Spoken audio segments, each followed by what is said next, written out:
Okay, तो चलो start करते हैं इस क्वेश्चन को सॉल्व करना। सबसे पहले बोला है 9.3 gram of aniline is subjected to reactions with excess of acetic anhydride to prepare acetanilide. The mass of acetanilide produce if the reaction is 100% complete. तो हमें एसिटिनलाइड का मास पूछा है, ठीक है। मास मतलब गिवन वेट हमें इसका निकालना है, ठीक है। तो जब भी गिवन वेट निकालना है, इससे क्या दिमाग में आता है, moles equal to given weight upon molecular weight. इसका क्या मतलब पता चला, मॉलिक्यूलर वेट तो निकाल लेंगे एसिटिनलाइड का, कोई दिक्कत नहीं है। हाँ, गिवन वेट हमें पता करना है, इसके लिए हमें जो है मोल्स चाहिए। मतलब अब हमें दिमाग इस पे लगाना है कि मोल्स हमारा कैसे आ जाए, ठीक है। तो अभी देखो यहाँ पे क्या हो रहा है, रिएक्शन हो रहा है। जब भी रिएक्शन हो रहा है तो हम पूरा रिएक्शन लिखेंगे, उसको बैलेंस करेंगे, उसमें हम देखेंगे उसका किस हिसाब से बन रहा है। देखो हमारे पास एनिलीन ये होता है, ठीक है। एनिलीन में हमारे पास C6H5 और NH2 ऐसे करके, ठीक है, ये एनिलीन है।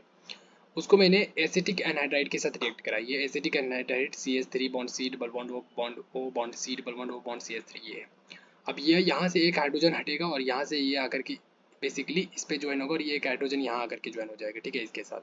तो हमारा ये कुछ इस तरीके से बन जाएगा और ये एसिटिनलाइड ये होता है हमारा, ठीक है। ये सारे हाइड्रोजन है, ये सारे हाइड्रोजन, ये हाइड्रोजन, ये हाइड्रोजन, ठीक है।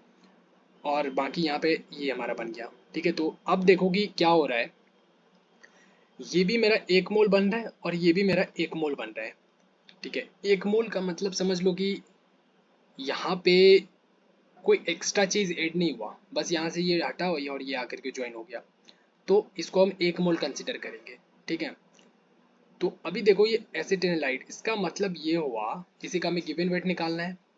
तो इसके लिए मुझे वही मैंने जो प्रक्रिया बताया कि मोल्स चाहिए। मोल्स मोल्स फाइंड आउट करने के लिए हमने देख लिया कि एक मोल एनिलीन से एक मोल एसिटिनलाइड मिल रहा है मुझे।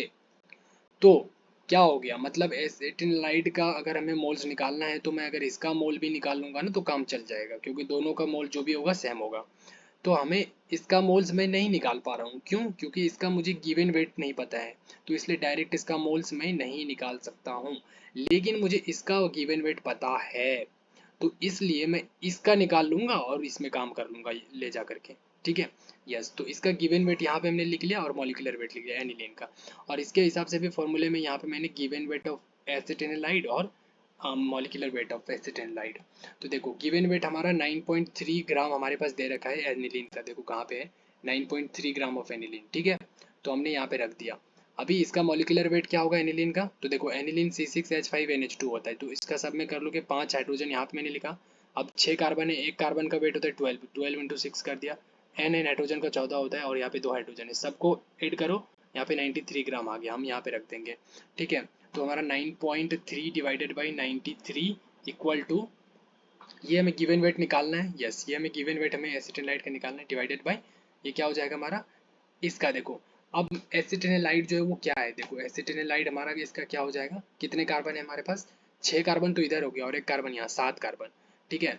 तो C7, उसके बाद हमारे पास हाइड्रोजन कितने हैं, 5 हाइड्रोजन इधर हो गए, 1 2 3 4 5, एक हाइड्रोजन यहाँ 6 और यहाँ 6 3 9, तो 9H9। उसके बाद हमारे पास ऑक्सीजन कितने हो गए, एक ऑक्सीजन, ओके। उसके बाद नाइट्रोजन कितने हो गए, दो, दो। अब सबका निकाल लो, 12 इंटू 7 कर दो, एक कार्बन का वेट 12, तो 7 कार्बन है तो इतना, प्लस 9 नाइट्रोजन कर लोगे, प्लस ऑक्सीजन O8 16 हो गया, प्लस नाइट्रोजन 14 दुना 28 हो जाएगा। इधर सबको ऐड करके जो भी आएगा वो हम लिख लेंगे और वो चीज़ हम यहाँ रख देंगे, ठीक है, यहाँ पे रख देंगे। और इसके हिसाब से सबको ऐसे सॉल्व करके हम गिवन वेट इक्वल टू, यहाँ से हम गिवन वेट इक्वल टू हम निकाल लेंगे। तो गिवन वेट लगभग कितना आएगा मेरा, 13.5 के बराबर आएगा, ठीक है। समझ गया, क्लियर हो गया, कोई दिक्कत नहीं है, ओके चलो। तो हम बस अच्छे से समझ लो क्वेश्चन को। Okay, take care.